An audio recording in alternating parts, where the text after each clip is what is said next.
রাতের বেলা ঘন ঘন প্রস্রাব করতে যান, এটাকে বলা হয় নক্টোরিয়া। এটা নিজে থেকে কোনো রকম রোগ নয়, কিন্তু আপনার শরীরে কোনো রকম রোগ থাকলে বা সমস্যা থাকলে এই জিনিসটা এক ধরনের লক্ষণ।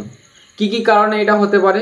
নাম্বার 1 হচ্ছে প্রস্টেটের সমস্যা। পুরুষদের ক্ষেত্রে প্রস্টেটের থলিটা বড় হয়ে গেলে মানে প্রস্রাবটা সম্পূর্ণভাবে খালি হয় না, ঠিক আছে? সেই কারণে বারবার আপনাকে চাপ লাগে আর অল্প অল্প করে পেশাব হয় আর বারবার করে আপনাকে টয়লেটে যেতে হয়। নাম্বার 2 হচ্ছে কিডনি বা মূত্রাশয়ের সমস্যা থাকলে, কিডনি দুর্বল হয়ে গেলে, এছাড়া মূত্রাশয়ে কোনো রকম ইনফেকশন বা ইউটিআই থাকলে তাক্ষেত্রে আপনার বারবার চাপ লাগতে পারে। নাম্বার 3 হচ্ছে ডায়াবেটিসের সমস্যা। ডায়াবেটিস নিয়ন্ত্রণ না থাকলে আপনার বারবার রাত্রিরে বেগ লাগতে পারে। এছাড়া এই সমস্ত সমস্যা না থাকলে আরেকটা জিনিস আপনাকে ফলো করা দরকার, আপনার রাত্রিরে ঘুমটা কেমন হচ্ছে। আপনার যদি রাত্রিরে ঘুমের সমস্যা থাকে, এই ক্ষেত্রেও আপনার বারবার রাত্রিরে টয়লেটের সমস্যা হতে পারে।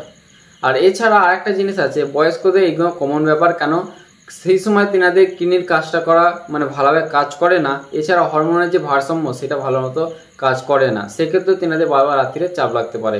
এবং বিস্তারিত জানতে আমার কমেন্টটাকে বা ডেসক্রিপশনটাকে চেক করে নিন। ভিডিওটাকে ভালো লাগলে শেয়ার করে দিন আর মানুষকে যাওয়ার সুযোগ করে দিন। ধন্যবাদ।